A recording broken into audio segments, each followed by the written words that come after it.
This is the story of one of the most terrifying experiences of my life. I live in a small city in a small country in the South Pacific. While there is definitely weird shit that goes on in this country, hitchhikers being murdered, gangs, etc., it's nothing like some of those strange backwater towns of America, and is generally considered to be a very safe place. I'm a female, and this happened last year when I was 24. I sometimes go for walks late at night when I can't sleep, and as I live in an apartment in the middle of town, I walk in areas that are very well populated in the day and weekends, but deserted on weeknights. One night, I was feeling particularly down in the dumps, and couldn't sleep, so I decided to go for a walk. I walked up a long empty street, and then around the block, and made my way back down to one of the busiest streets during the day, but being around 2 a.m., it was dead. Even though it was brightly lit, it still has an eerie feeling of emptiness. When I was a few blocks away from my apartment, I saw a guy standing on a footpath up ahead. Nothing unusual, but he looked at me as I approached, like he wanted to talk to me.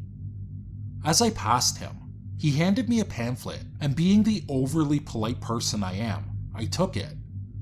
As I walked away, I looked at the pamphlet and saw it was some kind of Christian thing, which was talking about sinners and hell. It was pretty weird that this guy was out at this time of night, handing out pamphlets, but I just thought whatever and continued on my way. I got to an intersection where 5 streets meet and is one of the busiest in the city. I pressed the button, waiting for the signal to go green so I could cross. There wasn't any traffic, but I wasn't in a hurry, and due to boy racer cars which sped through the city at night, I decided to wait for the signal. As I was waiting, suddenly Pamphlet Guy was standing next to me grinning. He said, "Hi, what's your name? Can I walk you home? Where do you live?" I ignored him as I waited, starting to feel a bit uneasy. Just as the signal went green, my phone rang. It was my sister calling from Switzerland. She must have got the time zone difference mixed up to be calling at this time, but I happily answered. I crossed the road while I talked to my sister, and got completely engrossed in the story she was telling, to the point where I briefly forgot about the guy. Partway down my street, I looked over my shoulder, and I saw the guy walking behind me, a little way back, and I honestly started to get quite nervous. I told my sister what was happening while telling myself I was being paranoid. I got to the front door of my apartment building and saw that the door was standing open. There's a restaurant in the building, and the employees sometimes leave the door open when they are sorting out rubbish at the end of the night. I pressed the button to the lift, and just as I got in and turned around, I saw that the guy had come through the open door and was sprinting towards the lift. The door closed just as he was reaching the lift, while I repeatedly pressed the button to close the doors. I was silently panicking, despite the fact that I could hear the button outside of the lift being pounded on. The lift thankfully lurched upwards, and a huge wave of relief washed over me. I told my sister what was happening, and she said to hurry to my apartment and lock the door. The lift stopped at my level, the 3rd story, and I got out and walked to my door. I fumbled around for my keys as my hands were shaking. Just when I got them out, the door which leads to the stairs swung open. It was the fucking Pamphlet Guy. He must have seen which floor the lift stopped at, and ran up the stairs to my level. I jammed the key in the lock and shoved my way inside, but before I could close the door, he stuck his foot in the door. I screamed and pushed as hard as I could, slamming the door as hard as I could. After several slams, he pulled his foot out and I managed to close and lock the door, putting on the chain as well. It was then I realized that in my panic, I had left the key in the front door on the outside. I watched through the people and saw him looking down and taking the key out of the door. Then he stared at the people with a creepy twisted smile. Even though I knew he couldn't see me, It felt like his gaze was glaring a hole straight into my mind. I was so scared that I just froze, with my sister still on the other end of the phone, which was now laying on the floor. My heart was pounding faster and harder than I've ever felt before, and I could hear a rushing noise, which seemed like it came from inside of my head.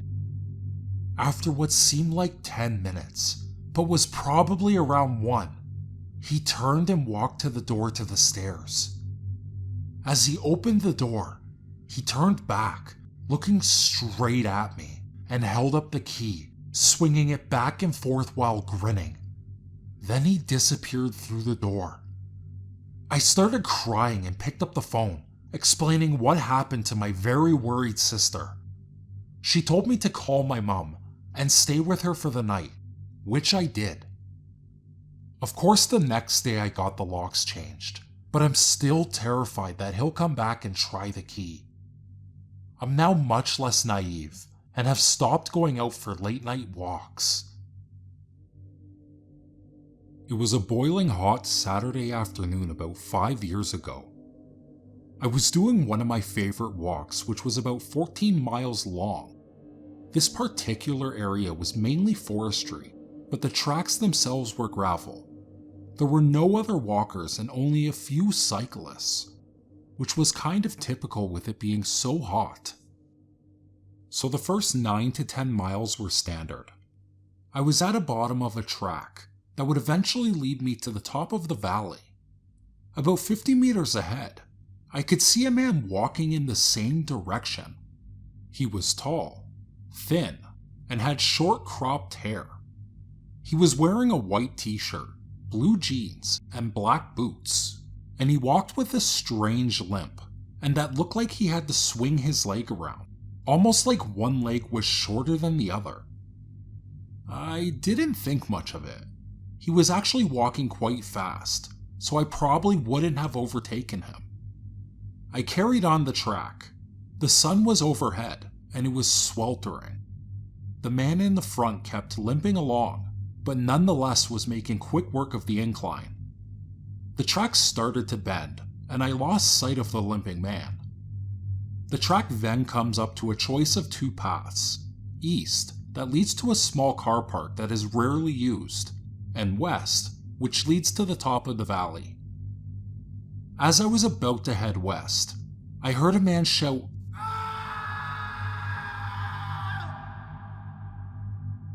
It was coming from within the forest. I waited for a second, and then another outburst. My first thought was, the guy must have tried taking a shortcut and had fallen over. As I made my way through the thick trees and ferns, I stopped dead in my boots. Up ahead through the trees, I could see the man. He sat down on a log with his head in his hands. He then screamed at the top of his lungs. He then bolted up and started punching a tree.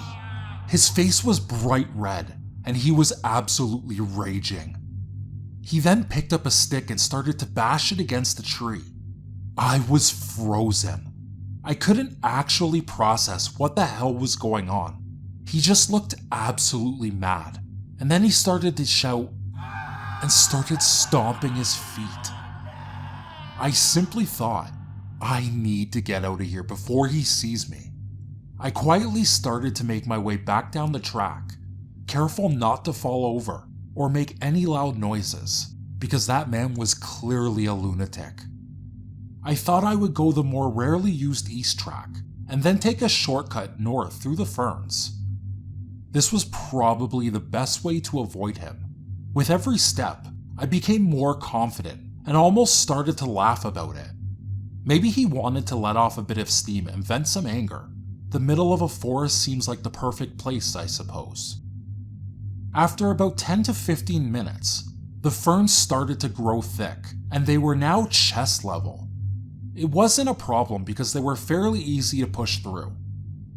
As I looked behind me, I could see the limping man about 25 meters away.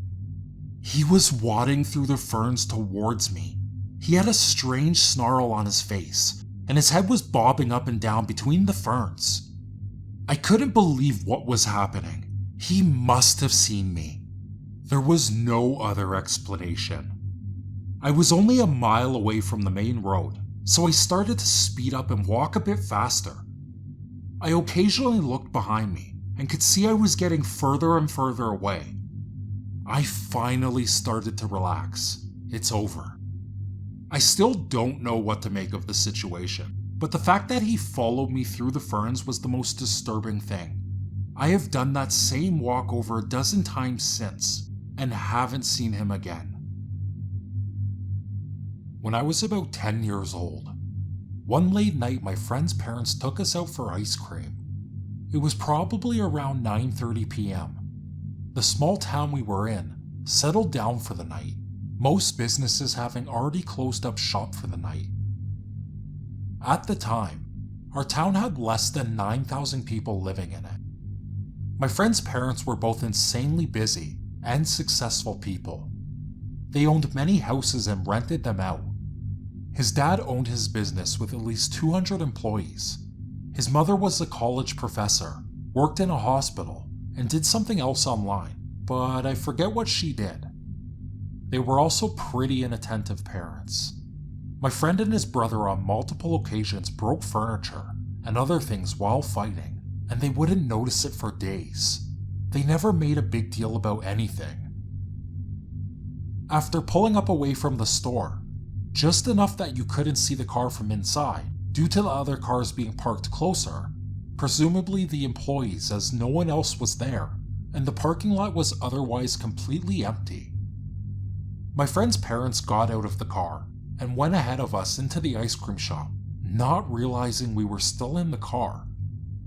Their car had this weird automatic seatbelt system, and when I opened my door, the belt wasn't disengaging like it was supposed to, and I had trouble getting it off of me, so my friend helped me. Eventually we figured it out, and we got out the car. As we step onto the sidewalk, an old man, late 50s, early 60s, intercepts us. He had really beady looking eyes.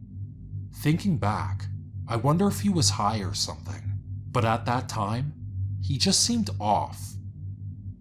"You kids want to buy a mountain bike?"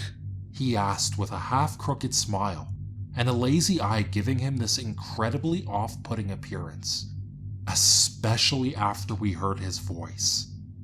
He sounded like a smoker, his teeth were yellow, and we could smell his awful breath from where we were standing.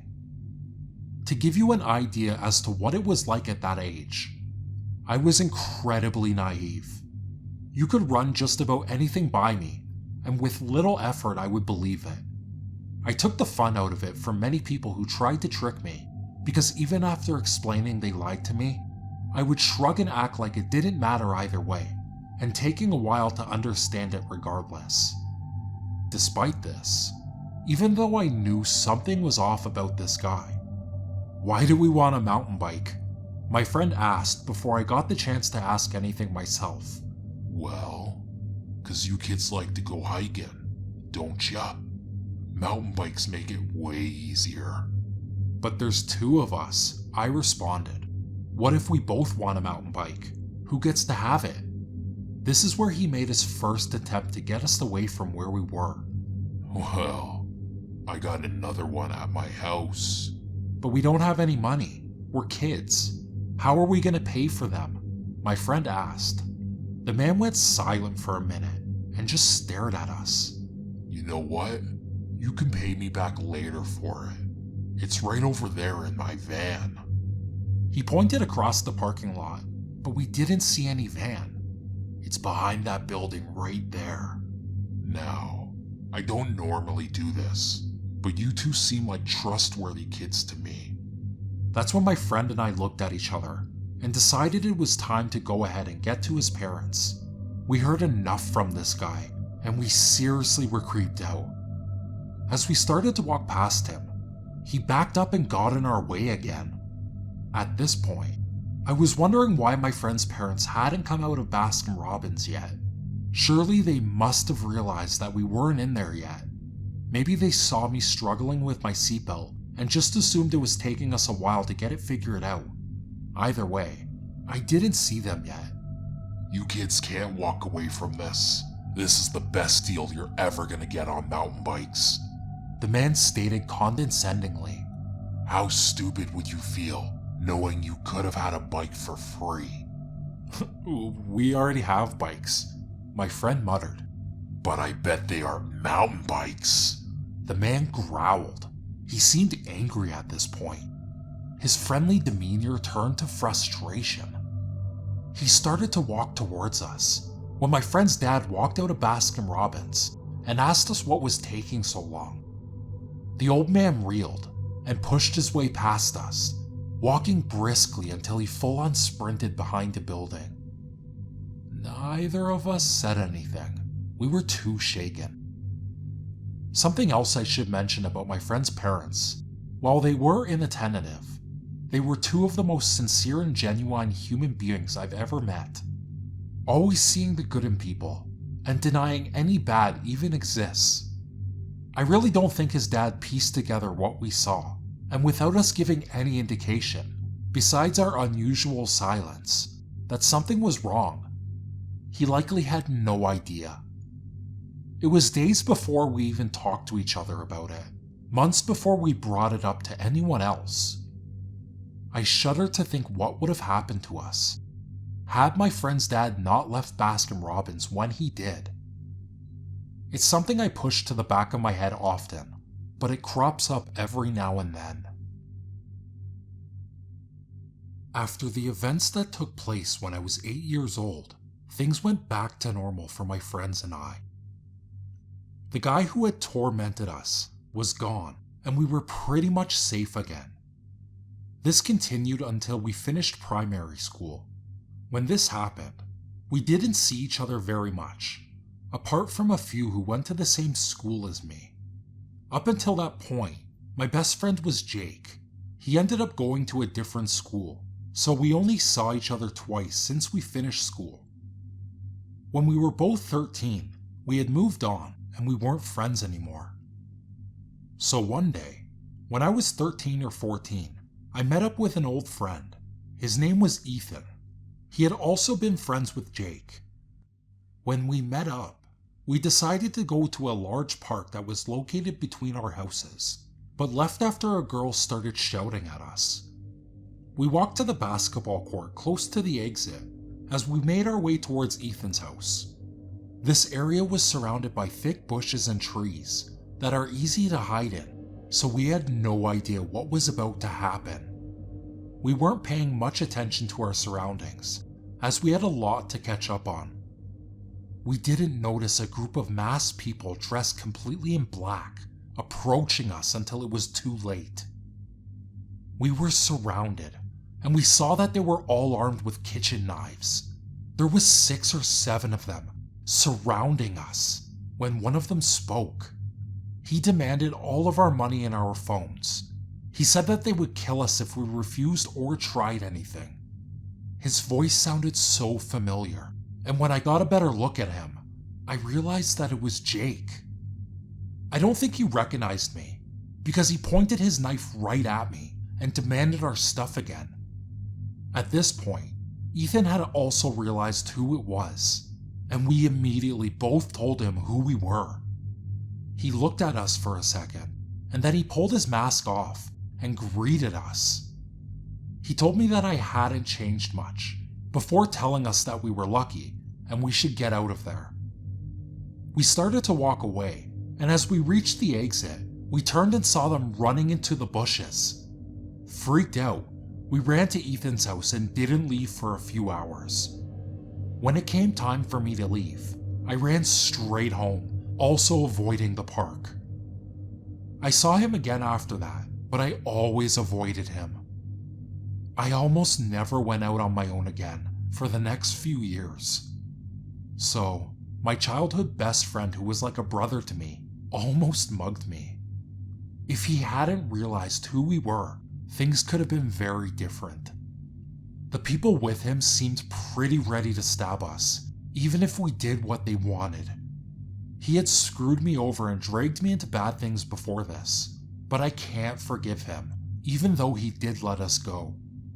He wasn't exactly a good person to begin with, but this was way too far.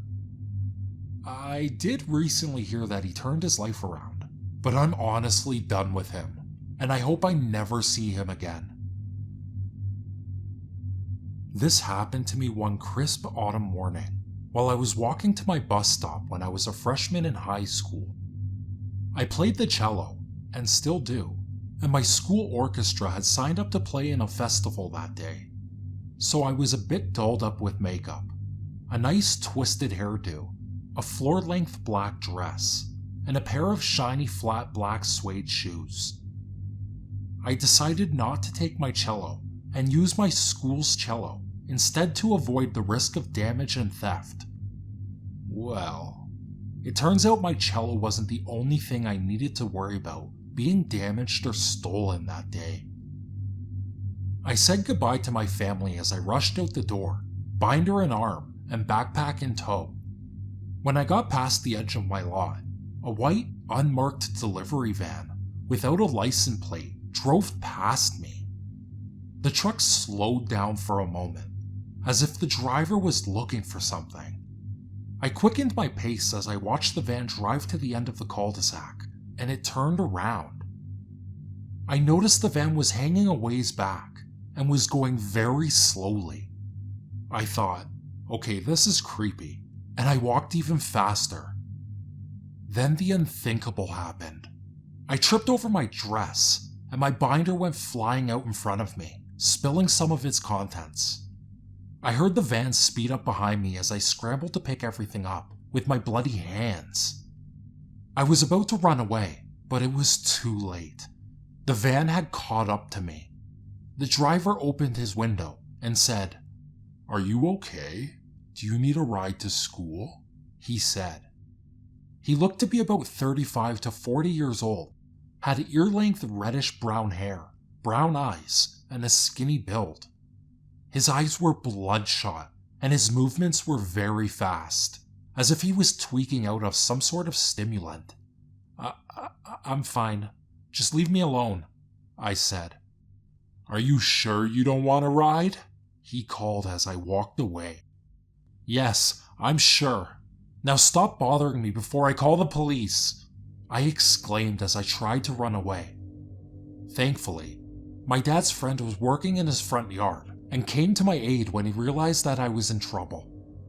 The creep tried to convince him that he was just trying to help me, but seeing how distressed I was, and the fact that he kept following me, put up his red flags, and he didn't buy it. My dad's friend told me to run inside and get washed up, while he called the police. As I did so, the creep tried to get out of his van, when my dad's friend slammed the door shut saying, "If you get out of this van and you try to hurt that girl, I will beat your ass. You need to leave, now." I told my dad's friend that I still wanted to catch the bus, thinking that being among friends would help calm me down, so he agreed to watch over me till the bus got there. There was one other girl at the stop, and that was some sort of comfort. But the creep had the nerve to come back. When he drove by the second time, I ran for the nearest ditch and started sobbing. I was scared for my life. I had previously been in a 6.8 magnitude earthquake, and this experience was 10 times scarier than that. The other girl at the stop ran over to me, asking me what was wrong, and I told her what just happened. She stayed there with me until my dad's friend raced down the street in his truck. We waited until the bus came to make sure that the other girl and the other students who came later got off the bus safely. Once I got to school, I told the campus police officer what had happened and tearfully gave him the best description of the creep and his vehicle as I could. Thankfully, he was caught later that day while I was at school, and I thanked the campus police officer profusely for getting that search started. Turns out, the creep had been living in my neighborhood for about a year. He could have been watching me for that long, and I didn't even know it. This is an experience I would not wish on my worst enemy. For months afterwards, I was so afraid to walk by myself in my own neighborhood, and my parents had to drive or walk with me to my bus stop because going by myself meant having flashbacks and embarrassing panic attacks. This creep may have not taken me, but he did take away my ability to feel safe, and it honestly took me a long while to gain that back.